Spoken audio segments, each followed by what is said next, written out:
আসসালামু আলাইকুম ভিউয়ার্স, আজ আমি আপনাদের দেখাবো একটি EX300 পাওয়ার সাপ্লাই কিভাবে চেক করতে হয়।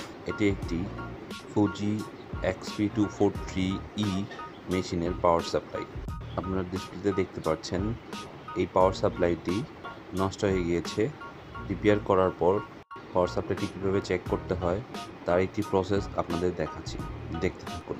তার আগে অবশ্যই মনে রাখবেন, এই পাওয়ার সাপ্লাইটি যদি আপনি অন করতে চান সেক্ষেত্রে উপর থেকে 7 নাম্বার এবং 7 নাম্বার লাইনের রাইট সাইডে 7 নাম্বার পিন এবং উপর থেকে 8 নাম্বার লাইনের লেফট সাইডের পিনটি শর্ট করে দিতে হবে।